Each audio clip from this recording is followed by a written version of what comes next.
Olá, pessoal!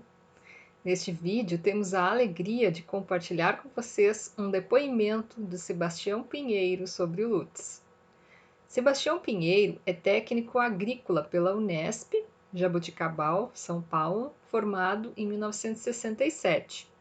Engenheiro agrônomo pela Universidade Nacional de La Plata, UNLP, em 1973, e pós-graduado em Engenharia Florestal pela Escola Superior de Bosques, também pela UNLP, na Argentina, em 1975. É autor de diversos livros sobre agroecologia, tema que a gente tem trabalhado muito aqui no canal, por conta do Lutz, né? O Sebastião é uma referência brasileira na área de agroecologia. Sebastião conheceu o Lutz nos anos 70, cooperou com ele na crítica aos agrotóxicos e trabalhou como assessor do Lutz quando ele foi secretário do Meio Ambiente no governo Collor. Neste vídeo, gravado em 2019 pela nossa equipe do Projeto Lutz Global em Porto Alegre, na casa do Sebastião, ele fala sobre o pensamento do Lutz, o que ele aprendeu com Lutz, a contribuição de suas ideias para a questão ambiental brasileira, sobre a contribuição do Lutz para a agroecologia, para a luta pela floresta amazônica e a falta que suas reflexões fazem ainda hoje. Não se esqueça, né, de se inscrever aqui no canal. Se gostou, deixe sua curtida, deixe seu comentário. Isso é muito importante para o nosso trabalho de divulgação do conhecimento sobre a história ambiental do brasileiro. Agora vamos à vinheta e ao vídeo.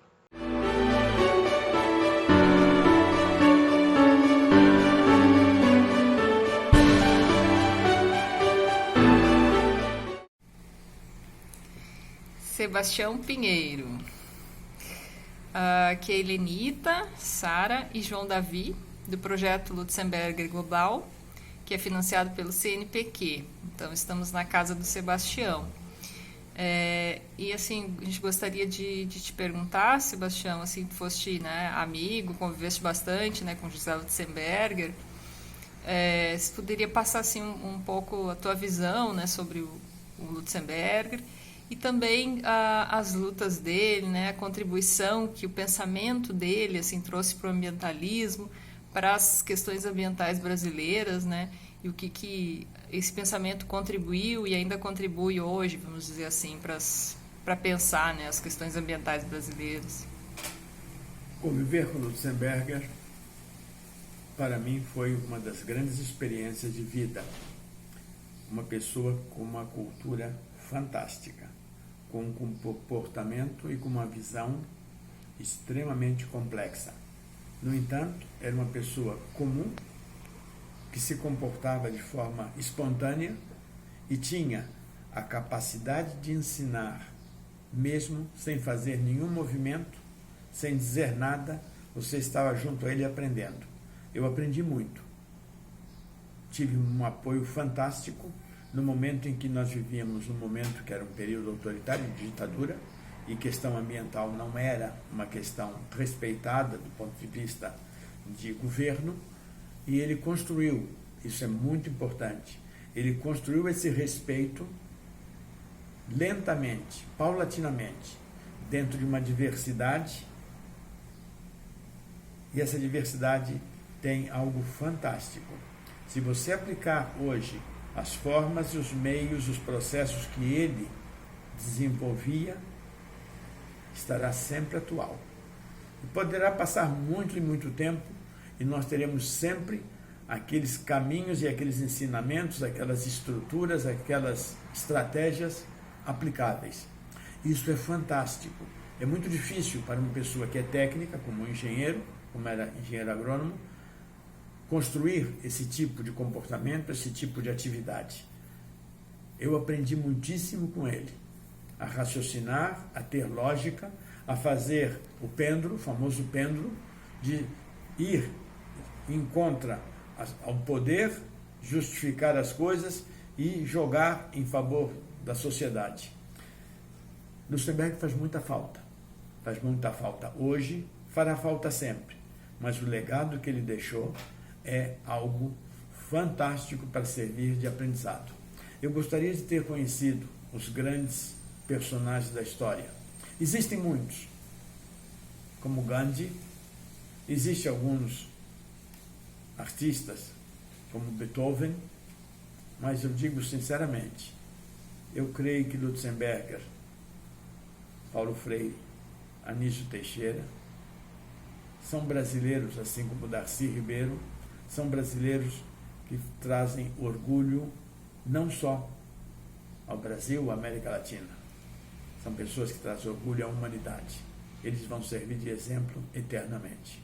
Uhum. E em termos assim internacionais, assim, a luta dele internacional, assim, que você poderia colocar? Nós podemos dizer que Lutzenberger era uma pessoa que estava de 30 a 50 anos avante do tempo dele. Por isso que era muito interessante você conseguir entender o que ele estava pensando e calibrar aquilo dentro de uma equação temporal. Por isso que tudo que ele desenvolvia, hoje a gente vê na televisão coisas extraídas daquilo que ele começou lá atrás, nos anos 70, a trazer para nós como algo que seria o futuro, que seria o amanhã. E esse amanhã não é hoje, continua sendo o amanhã. Sebastião, você então, né, foi assessor do Lutzenberger, né, no período em que ele foi secretário do meio ambiente, né, no governo Collor, né, que tinha o status de ministro. Então, entre 1990, né, e 92, enfim. E se você poderia assim comentar para nós, então, o que você acha que foram as principais contribuições, né, do Lutzenberger, então, neste cargo? A minha participação é bem pequena. A minha preocupação grande, que foi me encarregada por alguns outros ambientalistas do Rio Grande do Sul, era dar o máximo de suporte a ele para a proteção da lei dos agrotóxicos. O Rio Grande do Sul tinha uma lei que era única no mundo, feita num país de periferia, num país pobre e regional. E ela agora era expandida para o âmbito nacional. Eu cheguei a Brasília para ajudar ele nessa área. No entanto, a dimensão do trabalho que ele desenvolvia era nacional. Nós tínhamos uma situação em todos os biomas brasileiros. A questão amazônica continuava e era sério conter a fronteira do desenvolvimento de desmatamento para ocupar espaço para o denominado posteriormente agronegócios. A Caatinga continuava cada vez mais devastada. O Brasil Central tinha a grande fronteira de avanço também. E, no entanto, foi conseguido fazer coisas. No plano internacional, o maior exemplo que foi dado para a humanidade é o fim do programa nuclear, quando foi colocado uma pá de cal na Serra do Cachimbo, no buraco atômico da Força Aérea Brasileira. Isso marcou muitíssimo. Ele teve outras ações. As ações na Baixada Santista, em Samaritá, no incinerador de Cubatão, na Cidade dos Meninos, no Rio de Janeiro, uma área super contaminada. Tudo isso fez parte de ações, mas para mim, o que mais importante para mim, eu optei por ser um funcionário público. Um funcionário público se pauta pela burocracia e pelos comandos dessa burocracia. Trabalhar com o Lutzenberger foi exemplar, foi dignificante, porque ele nunca usou burocracia para executar as coisas. Ele nunca seguiu um calendário ou um cronograma. Ele atendia a tudo e a todos da forma mais rápida e eficiente, sem nada de burocracia. Nós trabalhávamos com toda a liberdade, fazendo o que tinha que fazer, e talvez tenha sido esse o meu melhor aprendizado. Um aprendizado onde pode-se perceber um funcionário público tem que estar sempre ao dispor do povo para resolver os problemas do povo. Nós, no país e no mundo, temos funcionários públicos usufruindo de poder, servindo ao poder. E isso é a coisa mais pecaminosa, a coisa mais indecente, a coisa mais imoral que existe no mundo. Se nós somos pagos pelo povo, devemos servir ao povo.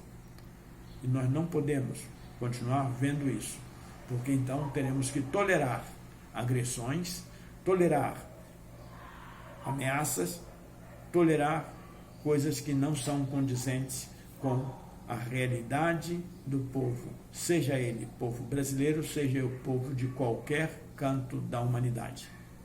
Para mim, essa lição que ele me deu, vou levá-la como sempre, exercendo as coisas de forma correta, ética, para com o povo. Sebastião, por fim, então, na tua visão, qual a importância, então, do Lutzenberger para o campo da agricultura, né? Já que ele era um engenheiro agrônomo, né? E você também, né? Também é. Então, assim, no sentido de crítica, né, ao agronegócio, né? Enfim, principalmente aos agrotóxicos, e promoção da agroecologia. O mais lindo para um profissional da agricultura de conviver com Lutzenberger é a visão ampla que ele tinha de uma agricultura. Como técnico, ele adorava a tecnologia, mas ele tinha a tecnologia como um instrumento e não como sujeito. E você percebia isso, que ele aplicava a tecnologia conforme a situação em que ela era requerida.